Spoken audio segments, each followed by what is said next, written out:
이제 제가 50대 중반인데 좀 나이 들어서 잘 안 되는 게 있고요. 수술했지만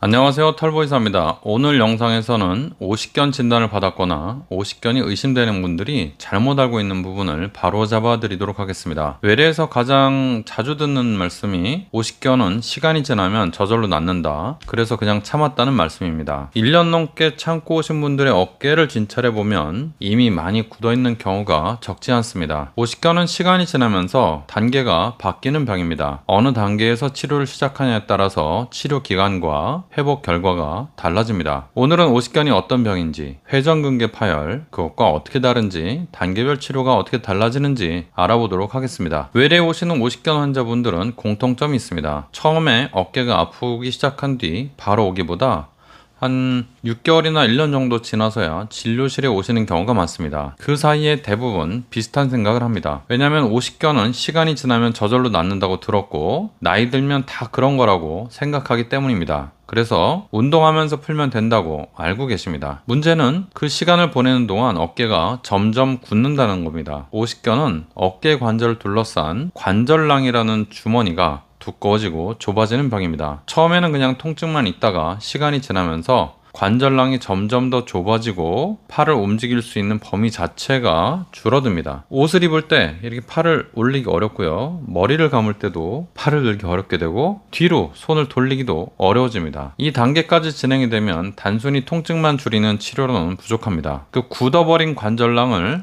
다시 풀어주는 치료가 필요합니다. 같은 오십견이라도 통증만 있는 단계에서 치료를 시작한 분과 어깨가 완전히 굳은 뒤에 오신 분은 치료 기간과 회복 속도가 다릅니다. 어깨 통증을 오시는 분들 상당수가 본인이 오십견인지 그리고 회전근개 파열인지 모르고 옵니다. 두 병은 모두 어깨 통증을 일으키고 밤에 아픈 경우도 많아서 환자분 입장에서는 구분하기 어렵습니다. 가장 큰 차이는 가동 범위입니다. 오십견은 본인이 팔을 올리려고 해도 잘 안 올라가고 다른 사람이 이렇게 도와줘도 걸려서 끝까지 올라가지 않는 경우가 많습니다. 이 관절 자체가 굳어있기 때문입니다. 반대로 회전근개 파열은 이 힘줄이 끊어지는 건데요. 본인이 팔을 들어 올리기는 힘들지만 다른 사람이 도와주면 팔이 쭉쭉 올라갑니다. 그 경우가 회전근개 파열이죠. 힘줄이 손상되어서 힘이 잘 안 들어가는 것인지 이 관절 자체가 빡빡하게 굳은 것이지 그런 거를 좀 잘 알아봐야 됩니다. 그래서 진료실에서는 팔을 먼저 이렇게 들어봅니다. 그러면은 딱 걸리는지 아니면 쭉 올라가는지. 어머님들이 오셔서 팔이 안 올라간다고 오시면은 이렇게 들었을 때 자연스럽게 올라가면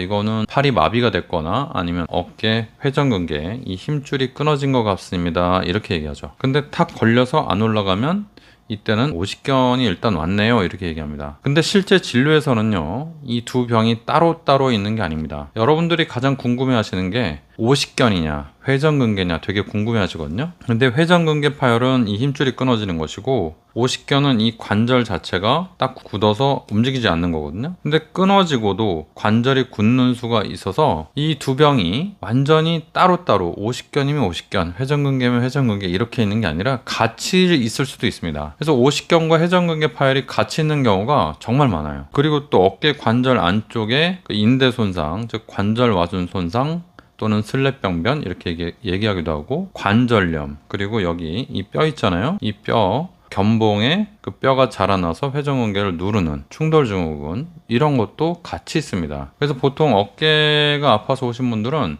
회전근개 손상, 오십견, 관절하순 손상, 그리고 골급, 충돌증후군 이렇게 네 가지가 다 있는 분들도 되게 많고요. 한 세 가지 정도는 같이 있는 경우가 되게 많아요. 그래서 오십견이나 회전근개 파열 둘 중에 하나로만 생각하고 오시면은 판단도 어려워지고 병을 이해하기 어렵습니다. 어깨 관절에 있는 이 네 가지 병이 같이 뭉쳐서 한꺼번에 있는 경우가 되게 많다는 거죠. 그래서 실제로는 어깨 문제가 총체적인 문제가 되게 많습니다. 밤에 통증이 심한 거는 뭐 어떤 어깨 질환이든지 비슷합니다. 다만 오십견은 누우면 더 아픈 경우가 많고 회전근개 파열은 또는 충돌증후군은 아픈 쪽 어깨로 누울 때 특히 통증이 심해지는 경향이 있습니다. 영상 검사가 꼭 필요하냐, 그냥 의사가 진찰만 해보면 안 되냐 이렇게 묻는 분들 것도 있는데요. 물론 오십견 자체는 그냥 이 걸린 현상 자체가 오십견이기 때문에 이거는 그냥 만져보면 바로 알죠. 그런데 회전근개 파열이나 관절 안쪽에 다른 문제가 함께 의심되면 초음파나 MRI 검사가 꼭 필요합니다. 왜냐하면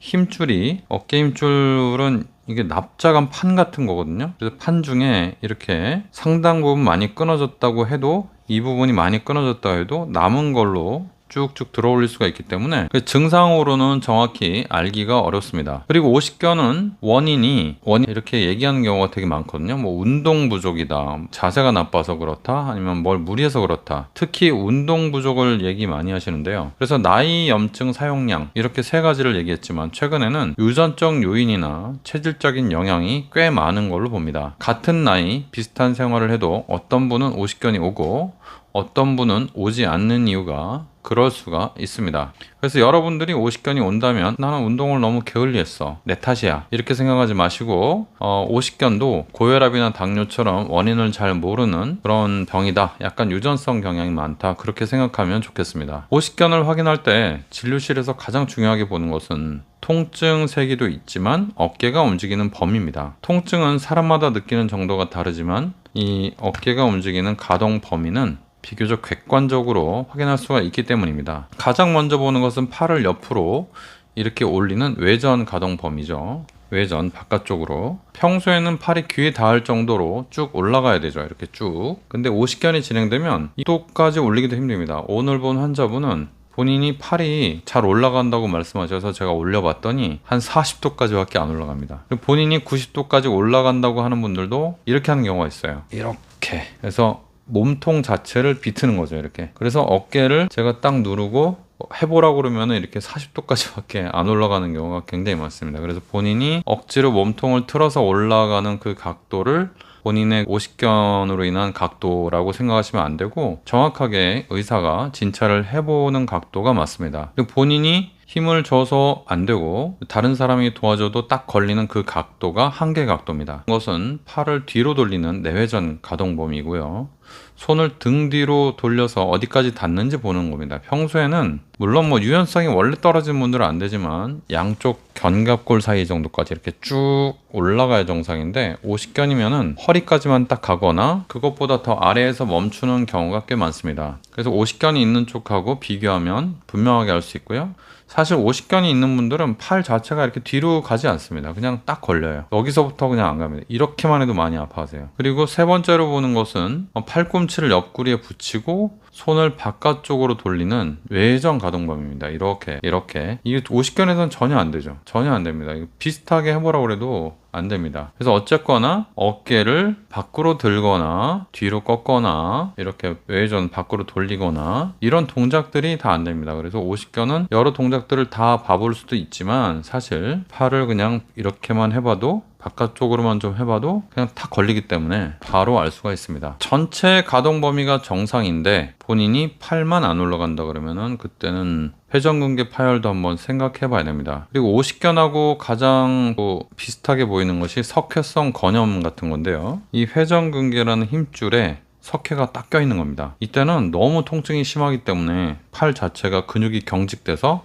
딱 걸리기도 합니다. 이런 거는 엑스레이만 찍어봐도 감별을 할 수가 있습니다. 그냥 운동하면 오십견은 풀리는 거 아닌가 생각하는 분들이 있는데요. 근데 이미 딱 굳은 상태에서 무리하게 운동하면 통증이 더 심해질 수 있습니다. 이 관절 자체가 굳는다는 것은요, 운동해서 그냥 조금씩 이렇게 풀어주면 되는 거 아닌가 생각할 수 있지만 본인의 힘으로 절대로 이게 풀리지가 않습니다. 만약에 풀렸다면 그거는 병이 저절로 좋아진 것이지 본인의 힘으로 풀기가 어렵고요. 다른 사람의 힘으로 풀어주거나 아니면 본인의 힘으로 할 거면 벽에다가 대고 몸통으로 이렇게 기울이거나 아니면은 뭘 이렇게 잡고 몸을 움직여서 팔을 움직여줘야 이게 힘이 들어갑니다. 점 있는 분들, 내가 팔을 정말 펴보겠어 라고 해서 본인의 힘으로 강제로 펴려고 하면 아프기만 더 아프고 병만 더 진행될 수가 있습니다. 그래서 오십견을 펴는 기본적인 원리는 외부 힘을 이용하는 건데 그 정확한 동작을 알기가 어렵기 때문에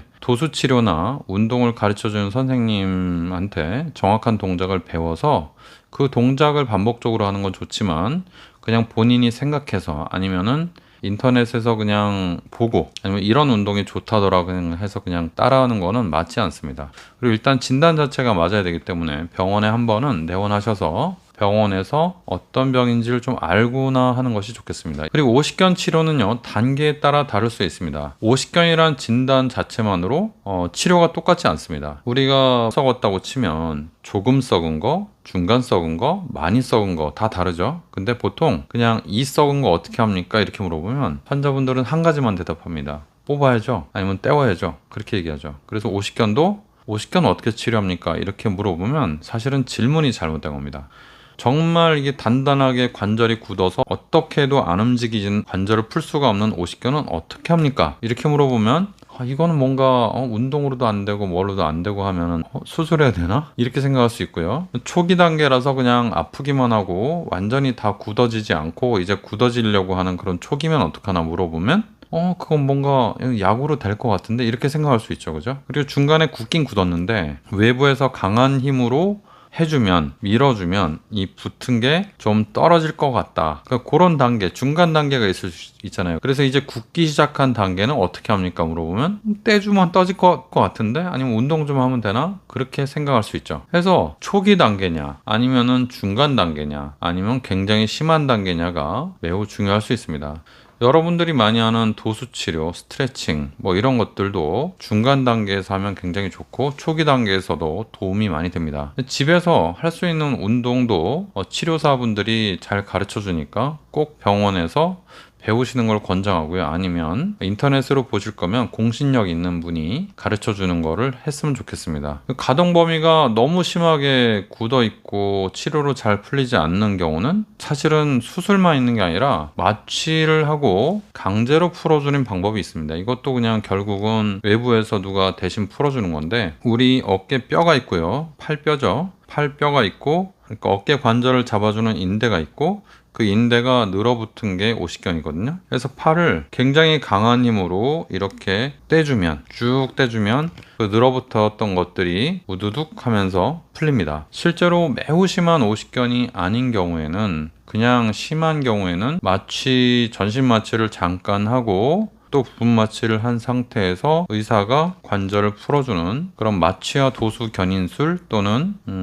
그 마취와 관절 수동술 이렇게 표현합니다. 그래서 이렇게 하는 것이 굉장히 좋을 때가 있어요. 단지 뼈가 너무 약한 분들, 오십견이 심한 분들은 하다가 뼈가 부러질 수가 있어가지고 골밀도라든지 엑스레이 상태, 관절 상태 같은 거를 잘 봐야 됩니다. 이 시술은 잘 되면요 짧게 끝나고 환자가 정말 너무 빨리 좋아져가지고 본인들이 만족을 많이 하는 수가 있습니다. 다만 재활을 제대로 하지 않으면 다시 굳을 수가 있죠. 재활을 안 해도 괜찮은 사람이 있는데 재활을 하지 않으면 굳을 수가 있어서 당분간은 관리가 중요합니다. 수술까지 가는 경우는 전체 오십견 환자에서는 그렇게 흔하지 않습니다. 왜냐하면 중간에 운동을 해주고 하다 안 되면은 마취하에 관절 수동술로 풀어주거나 아니면 또 계속 이렇게 도수 치료해서 풀어주거나 그렇게 되는 사람들이 많거든요. 그런데 해도 안 되면 결국은 관절경으로 직접 관절 주머니를 보면서 이렇게 찢어주는 그런 수술이